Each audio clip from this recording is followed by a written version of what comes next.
Welcome to the Millionaire Mindcast, where we broadcast weekly interviews with millionaire minds from across the globe to empower you on your journey of unlocking a rich and fulfilling life. It's time to unleash your millionaire within. Now, here's your host, Matty A.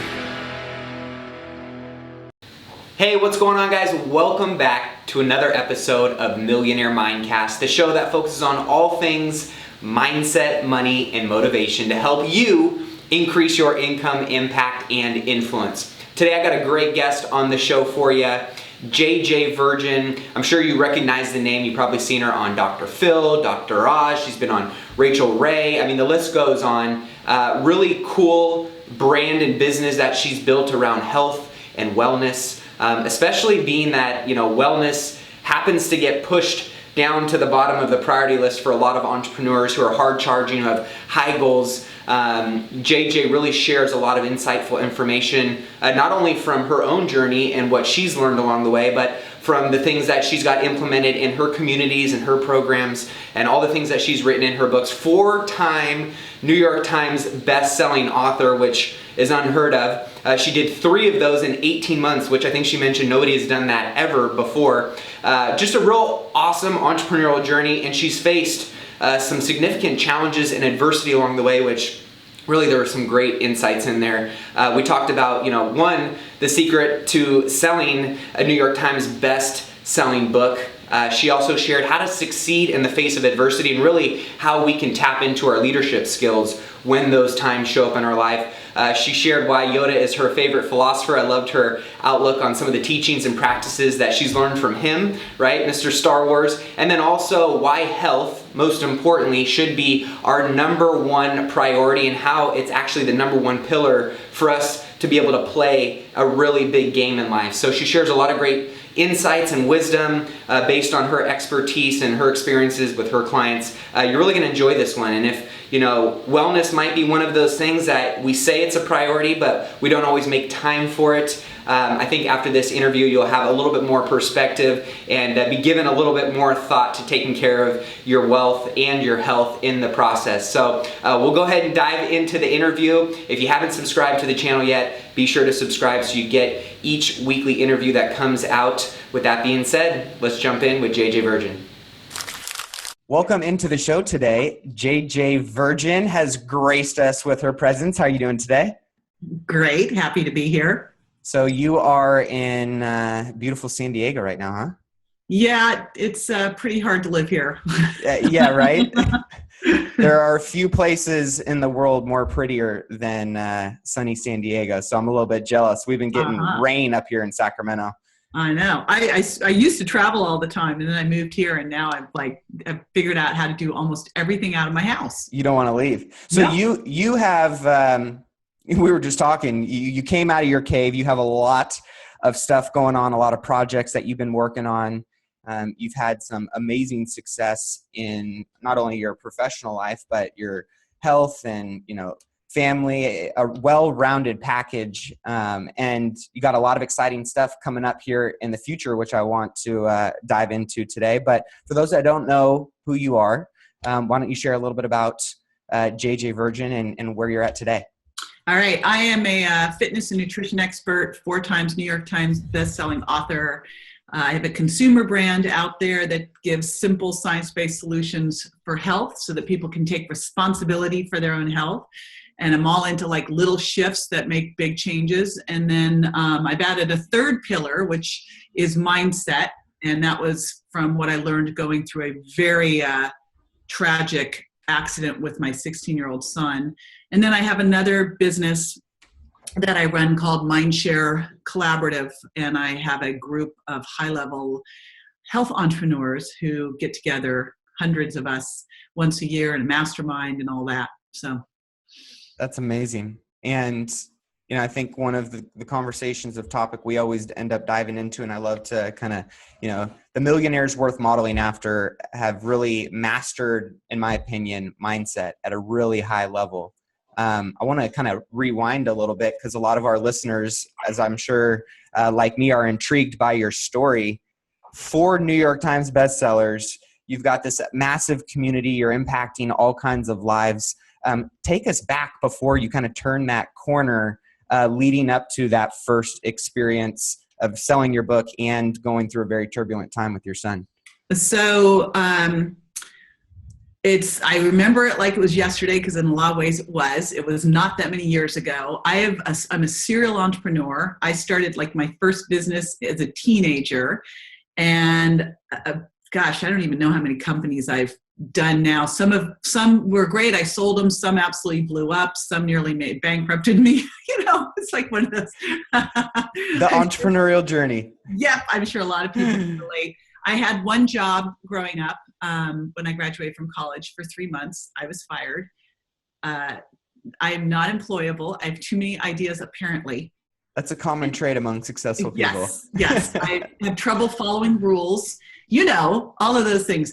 I was always in love with nutrition and fitness starting in high school. I actually went to UCLA on a theater scholarship, but quickly got into the exercise science department there, then went off to grad school and doctoral school. And I was kind of tag teamed, super interested in the science, but as one of the first personal trainers in LA, my competition was Body by Jake. And he didn't know any of the science, and he was making a lot more than me and was fully booked. And I went, I'm learning marketing. And so I've always loved science, but I've also always loved marketing and biz dev, which is why you see my two different companies now. And early on, I think this, honestly, everybody should go through this. Early on in my 20s, one of my clients was one of the top people in Nu Skin, the multi-level marketing company, right? And she basically recruited me into that company and taught me how to do network marketing from a mindset piece. And so I was like I actually moved into her house, sold my business, moved into her house, and completely learned everything I could about that business. Was one of the fastest growing distributors. And until I decided I couldn't stand it. But what was awesome, I think everybody should have to spend a year in a network marketing company and have to survive. Yeah, you want to talk about learning sales skills and interpersonal selling, right? Well, how to hear a no, because no one had ever really said no to me before. So going way out of your comfort zone, and then really understanding what it means to duplicate, to train people correctly, how to scale things, how to create leverage, what leverage really means. It's like, it was the best business school education I could ever have gotten. I spoke on massive stages. I did huge conference calls.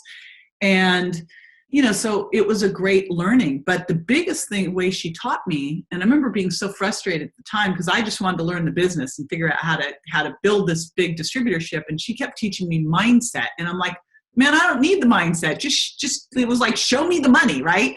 And she wasn't going to do it. She was teaching me all this mindset stuff because she was trying to basically create herself in me so I could go do her training for her. And she was the mindset trainer in that company. And man, she's not with us anymore. I wish she was. I hope she can hear this from wherever she is up there in heaven. But she saved my son's life. She saved my life. Like, the stuff that she put into me is stuff I carry with me. I find myself saying these things that she talked about every single day, right? Like when you look at building your own business or having a great relationship or taking care of your health, it all is a mindset game when it comes down to it. Yeah. It all is. And what's most important there is your mindset is not static. It's a muscle, which means if you are not actively building it and focusing on it, it's shrinking and it's going to limit you. You will never go farther than where your mindset says you can go. So if you don't truly believe that you could be a millionaire, you aren't going to be a millionaire. If you even made the money, you would just lose it again because you don't believe you could be there. I see it in weight all the time. I'll help someone lose the weight, but they don't see themselves there. So boom, they gain it back. Right? So she really was, it sounds like, kind of your first real business mentor before you, and this was before you started saying, hey, I want to write books? Oh, I never woke up one day and said, hey, I want to write a book. Yeah. Tell me about how what led you into that space? Yeah. Like that never happened. It still doesn't happen. I don't wake up and go, gosh, I want to write a book. And have you written a book? I have not written a book yet. It's not enjoyable. That's what everybody tells me. First of all, I don't like to write. So there's that part of it. How do you get around that if you want to write a book, but you hate writing? So there's a secret. I'm going to share a couple really cool things that I figured out, because ultimately I always try to figure out the shortcuts in anything I do. I have like hacks for how to build your mindset. I have hacks for how to lose weight, and I have hacks for how to write a book and get it on the New York Times. So with books, I actually love to speak. I love to speak, and I love an audience. So what I do is I framework, and I'm very left brain. I like to framework things. I always put things into processes. So that's how I built all my books. I just put it into a process, and then I teach it, and then all of it's recorded, and then I hand it to the writer. And she just basically edits all the stuff that I put together into a book. I love that. So you chunked it down, had an action plan, and you executed. It sounds like you're really good at executing at a very high level when you have the plan in front of you. I'm actually really good at creating the plan and delegating. I hate the execution part. I'm a very classic entrepreneur. Quick start, a lot of ideas. Like to start the fire, don't want to put it out. I'm going to walk away. Yeah. Like it's going by. And, the way I've written all of my books is this. People would ask me about something over and over and over again. And I then roll out a program. People would do the program. Then I would sell the book. So that's how I've done all of these things. Like the Sugar Impact Diet, I actually did the Virgin Diet. Everyone asked me about sugar. So we sold the book without knowing what it was, which was a little ridiculous, right? Sold the book, didn't know what it was. I brought a bunch of people into a program. We actually made $250,000 on the program. I didn't know what the program was either. I framed it, and I said, we'll do it together. Frameworked it. We did it together. I figured out the kinks. I got success stories I could put on a public television show. That was what I gave to my writer. My writer wrote the book from it, and that was it. I love it. I think I wanted to kind of go back and highlight something that you brought up that I think a lot of entrepreneurs in general struggle with is we all believe, and probably it's playing to our strengths, that we're visionaries and we're the idea people, yet a lot of us lack the integration or execution skills to take that idea off of, the starting block and across the finish line. And essentially what I've heard you say, and what all high achievers do, is we all, at the end of the day, have 24 hours in one day, and yet we find a way to leverage in strategic ways that allow us to scale, because we can't scale 24 hours with one individual, but we can with multiple, right? Yeah. People and tech are the great leverage points, right? And that was one of the cool things that I learned in network marketing, is that, you can leverage yourself through people, and you can leverage yourself through technology. So what are you going to do? I know my strong points and I know my weak points. I do not play to my weakness. It would be silly, So I know that I can framework out things. I can detail them out. I've got all that. And then the actual process stuff is not where I do well. And some people love that stuff. So why not let them do that piece that they love so much, right? Yep. That makes total sense. I want to go into, I think we've all, in some capacity, some context of life, faced adversity. And in the face of adversity, with you launching your book, take us through kind of that. I know this was crazy, but because you were very successful going through this process, and I want to document how you were, going through this experience. Yeah. One thing we know for sure, Matt, is we're going to face adversity. We probably already have. More is coming, right? And life is really about how you handle things. And there's this whole concept out there about being fearless. There's no such thing as being fearless. You know how you're fearless? You don't play a big enough game. We are going to feel fear. And it's showing up for that fear. It's being courageous and leaning into the fear, right? Because every single time that you do that, you increase your comfort zone, you build more confidence, you do it over and over again, you become super resilient. So fortunately, prior to what happened that I'll share, I'd gone through challenges, and instead of running from them, I'd stepped into them. Right. right? So I've been training my mindset all along the way. And I kind of coined this whole idea of there's CPR for your mindset, that we do for ourselves, where you build your courage. That means, you see things coming up and you step into them, you handle them, you get unstuck, you break through those ruts because your purpose is big enough to do it. Right. So why was I successful with this book? I'll show you. I had a huge purpose. And then you're resilient. You're showing up over and over and over again. So with the Virgin Diet, and I tend to go all in. I love that phrase. If you want to take the island, you got to burn all the boats. Why don't we get things done? Because we didn't have to. We thought we'd try it. And I come from weight loss world. So in the weight loss world, there's nothing you hear more than I'll try it. And I'm like, don't try it. Right. You're sick of those words. Yeah. Well, I love Yoda, man. Yoda's my favorite philosopher. It's like, do not try, do. If you tell me you're going to try something, I know right away you're going to fail. You have got to have your back up against the wall so that failure isn't optional, that you have to make it a success, that you have to succeed. So Virgin Diet is coming out. It's a couple weeks from coming out. I'm the financial support for my family. I've got 2 boys at the time. They're 15 and 16. And I have taken the advance. I got a big advance for the book. I invested it all into the book because books don't sell themselves. Right. It takes massive liftoff to get a book out there. So if you decide you want to do a book, you better be all in and then some. So I was all in and then some. I'd also borrowed. And this book was going to be huge. I had public television lined up, everything ready to go. My son gets hit by a car crossing the street, victim of a hit and run, and left for dead in the street. Jeez.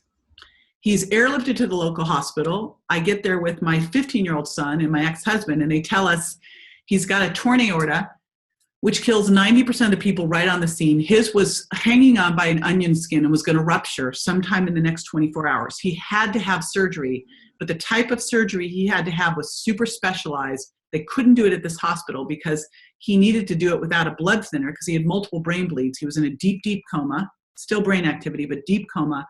And if we'd done the surgery at that hospital, his brain would bleed out. So we would have to get him to a very specialized surgeon.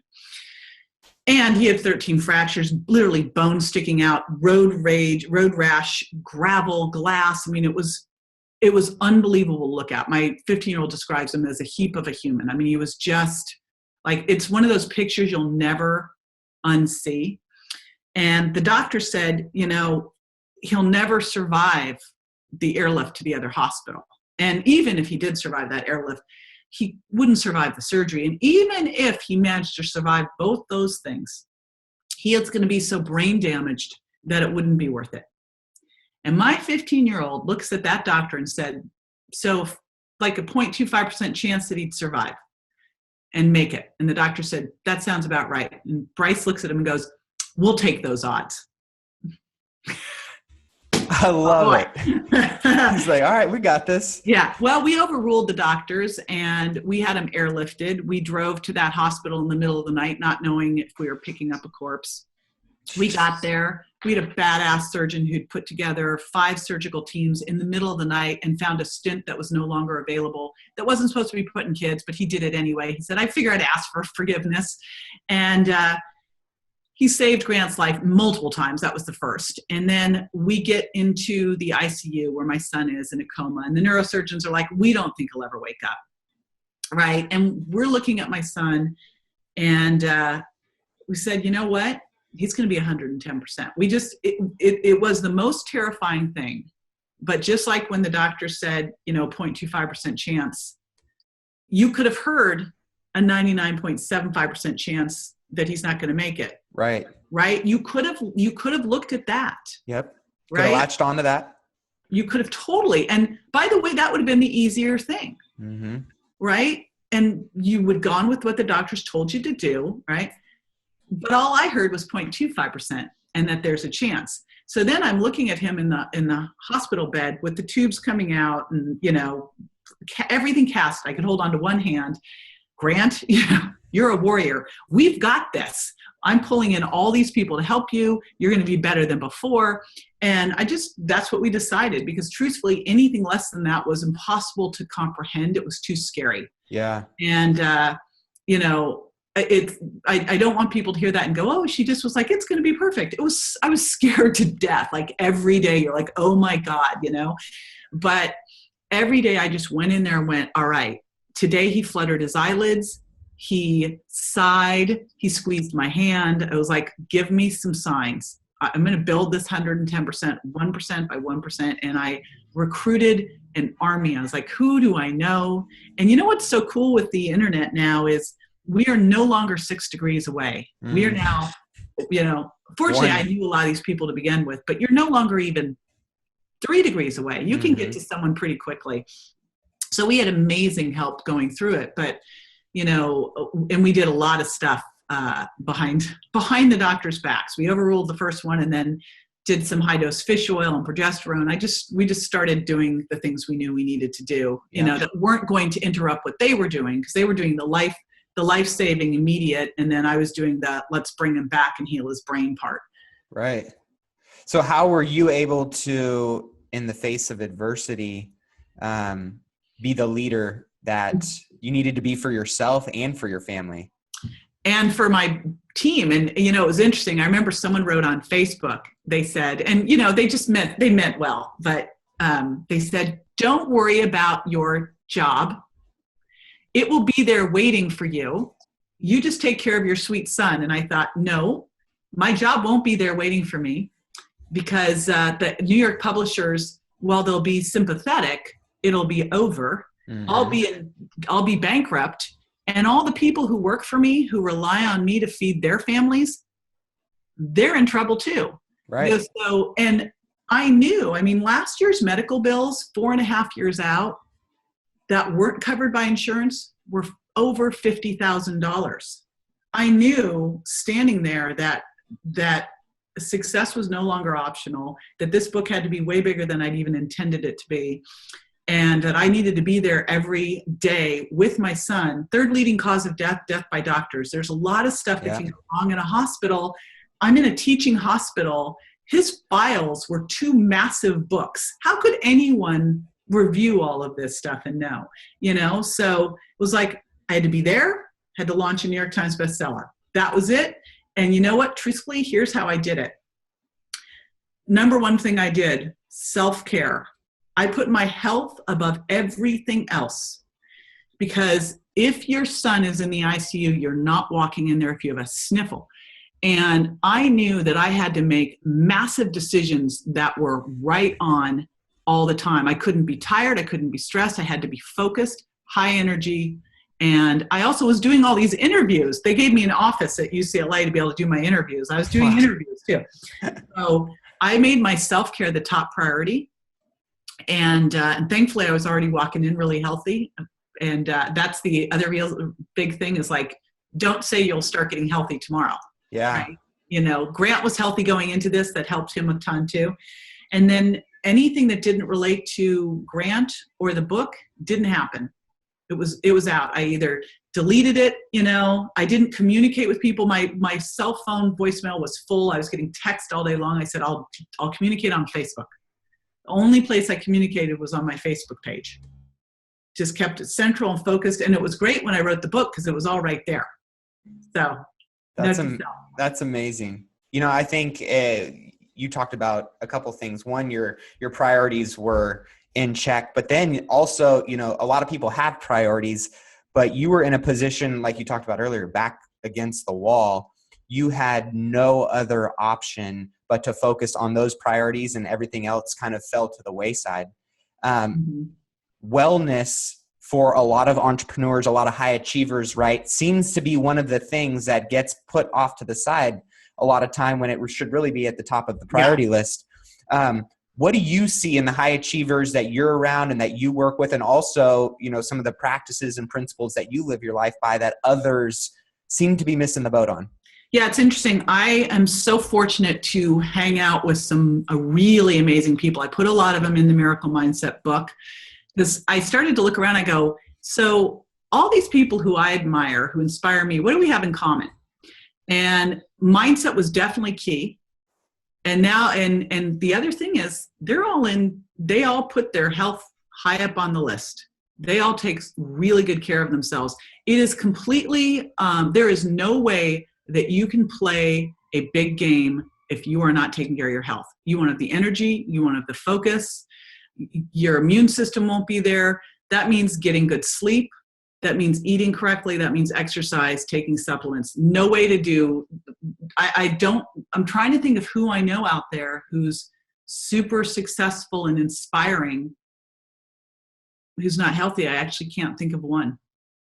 I can't. Yeah. So, it seems to be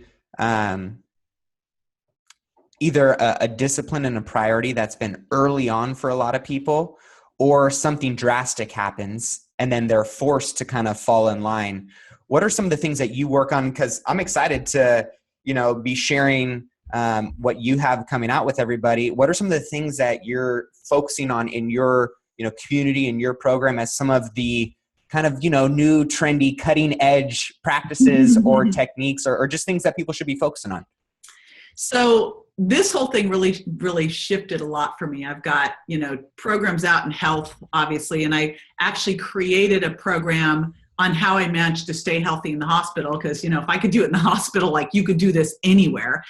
But ultimately, I was really intrigued. I always listen to the questions I get asked. Like the Virgin Diet came out of when I used to speak all the time about weight loss resistance. I would talk about food intolerance, and it was the number one thing I'd get asked about. So, okay, I wrote the book and program on that. And then the next question was about sugar. So I was like, all right, I know we've been looking at sugar all wrong. I will take that on. But all along the way, the big question I kept getting asked was, how did you do that? Like, how did you do a New York Times bestseller? How did you save your son? How did you keep yourself together? How? And, because those things were so ingrained in me, I actually didn't know how I did it.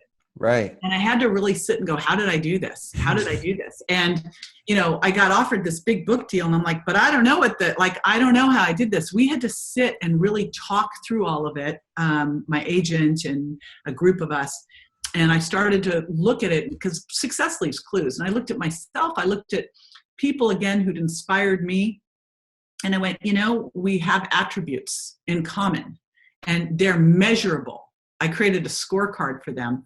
And then I created exercises to lock the lessons in. And I started testing it with a group of people. And what was so interesting is people would come in for all sorts of things. They were either broke, or they hated their job, or they were in a relationship that sucked, or they were stuck in a rut in their health, or all of the above, right? And we wouldn't work on those things. And that's what was so interesting. It wasn't like, okay, well, we're going to work on this and we'll talk. No, we did mindset training in those 7 different attributes. And all of a sudden, people who'd been in a rut, they've been gaining back weight, that shifted.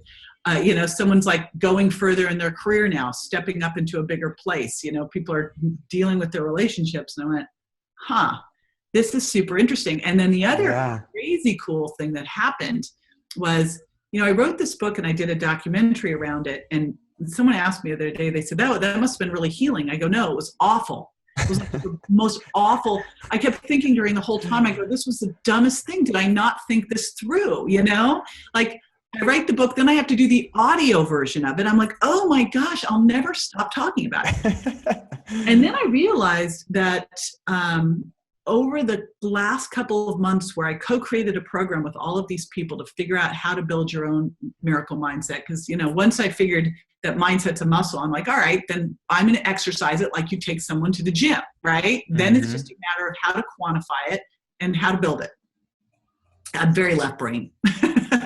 And I realized that in building that program and taking people through the process, that was where I got the healing. Like all of a sudden I went, oh my gosh, these things don't have the emotional charge they used to have. I can actually tell the story and not feel like I'm going to throw up. Yeah. Which is good. That would be bad on TV. Yeah, right. You have an image to keep together. Yeah. So that kind of leads me to one of my final questions is, you've reached this pinnacle of success. For a lot of people would say she's there. That's, she's at the pinnacle of success for a lot of people, right? Do we ever feel that way, Matt? Ever? We as individuals don't, but outside looking in, a lot of people can make that their perception, right? So that leads me to my question is, for you, of course, it's not your pinnacle of success. So why do you do what you do, and what's next? So, when I realized that there's something out there, I believe we're all put here for big reasons and to leave a legacy. And, I thought mine was really going to be in health, and I was super excited that I cracked the code and figured out how to do these simple shifts. And those are out there, and it's not like I'm dropping those. I look at it and I go, okay, it's nutrition and fitness and mindset. My other world is being a business coach. And now that I see the impact that mindset has over all of this, and that I've created because one of my challenges with a lot of these things was they're a little woo-woo. Yeah. Like it is. And it's so true though. And it took me a while to buy in myself. Yeah. It's like, I can't sit there, light a candle and chant. Like it just, Yeah. I got to be able to track it, measure it. There's got to be science behind it. Yeah. And so once I cracked that and figured it out, I've had bigger shifts in this mindset training program than anything I've ever done in my entire life. Wow. And so that is my big work now, to get out into the world. And then I'm going to also take on brain injury and get the awareness out there too. Do you know that 17 million people a year get a brain injury? 25% of those people start to have suicidal thoughts, if not attempted, if not succeed at it. And there's really not much out there. So I'm going to be taking that one on too. I love it. You're taking on the world. To. You're taking on the world, girl. We're going to be following along and cheering you on. For kind of final question is in someone's wealth journey, right? We talk a lot about it not being just financially wealthy, but wealthy in your health, in your relationships, all the areas of life that, essentially lead to happiness and fulfillment. What's your one tip or recommendation to empower someone on their journey of achieving financial freedom, but also something they should keep in the back of their mindset for enjoying the ride? Yeah. And this is really key, because I'll tell you, when I hit a lot of the success that I always thought I'd be happy when I hit it, you know exactly where I'm going. When I get to there, draw a line in the sand. I'll feel this. And then I'll be happy. Yep. And you know what? If you have that attitude, you know what? You'll never be happy, because you're chasing the horizon and you never, ever reach the horizon. I realized I was at an event, a mastermind. I was at Bo Eason's mastermind, and he had us write something down about what were some of the big accomplishments we did over the last 6 months. Well, I've done 3 New York Times bestsellers in 18 months. No one, I think, has ever done that. I forgot. I couldn't remember what I'd done over the last 6 months. I'm like, that really happened. That is an extreme example of what I'm about to share as the single biggest thing that you can do to avoid that trap. And it is how I frame my days. And it is actually, this morning routine is what saved me in the hospital. And it's funny, when you talk to successful people, I mean, Hal Elrod just wrote The Miracle Morning for Entrepreneurs, which a bunch of us were in, and everyone's got a morning routine. And mine is to grab out my journal and write down at least 3 things I'm grateful for and really let myself feel it. And no matter what's going on, I make sure I do that. You can do it in a minute, but it's not on my computer. It's not on my phone. I physically write it down so that my brain is connected to my body, and I did it and I feel it. And then the other piece, so that you can avoid that situation I just described at Bo's mastermind, is every night, and this is what I did when Grant was in the hospital, I would go like, what was good today? What were the little miracles? Because, it's hard in those kind of moments to it's identify hard, them, right? It saves you. I mean, otherwise I'd be looking at going, oh my God, he's staring off into space. He can't make eye contact. Is this where he's going to be? And that's what I'd be focusing on, just like focusing on the 99.75% chance he didn't make it. Yeah. No, what about if you take it and go, he fluttered his eyelids. He looked at me and smiled. He squeezed my hand. And you look to every single day, and at the end of the day, you started in gratitude and you end with these little wins, these little miracles that are all around us. We just don't see them because we're so up in our heads and preoccupied. Yeah. And I speak for myself. I live up there. I live up there. I'm with you. Like, oh my gosh, did today happen? Right? Yeah. So, we're constantly thinking into the future instead of in the moment. And I couldn't agree more. That gratitude brings you back into the, alignment of being present. Yes. And those moments of the little miracles that you're talking about, when those compound, sometimes that keeps us moving in the right direction when we're, essentially in a rut. So, well, I know you got to go, and I want to be respectful of that. It's been an honor connecting with you, sharing your story, and I'm super excited for all of our, Millionaire Mindcast listeners to check out what you're doing. How can they follow what you're up to? Where's your your social media sites, all the stuff that is coming out? Obviously, we'll have a link down in the show notes, but what is the best platform for them to reach out to you on? Yeah, I'm really active on Facebook. I'm sort of obsessed with Facebook Live, really obsessed with it. I built again, in my effort not to leave my house, I've built a whole studio for Facebook Live upstairs. So cool.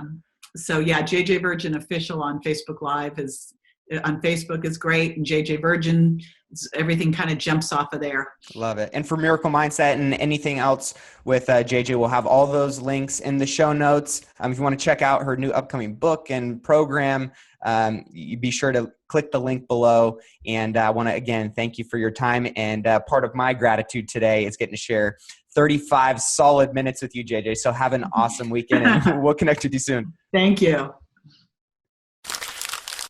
Well, that does it for this week's interview.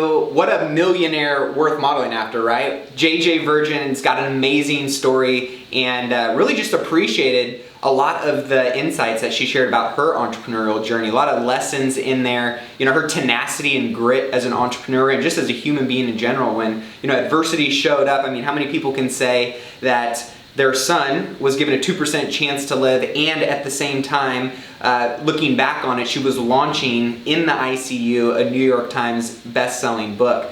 That was really cool, and I really liked her approach to fear, and how she just mentioned, hey, if the only fearless people she knows are the people who aren't playing a big enough game in life. And I know that's not you, right? We are constantly looking to stretch ourselves, push ourselves to that next level, and fear is something that's going to continue to come up, and it's how we deal with it, how we engage with it, that will tell us a lot about ourselves. And I know for me, with fear, right, I get scared on new endeavors, new things each and every day, each and every week, especially as we continue to stretch ourselves. But once we get to the other side of things, it's almost like we have this newfound confidence. So that really hit home with me a lot. And she just talked a lot about self-care and how that should be a number one priority. Yes, number one priority. Health is above all else. And if we don't make that in the forefront of our activities and how we design and architect our life, nothing else really matters. And everything that we talked about really went back to mindset. Even though she plays in this health space,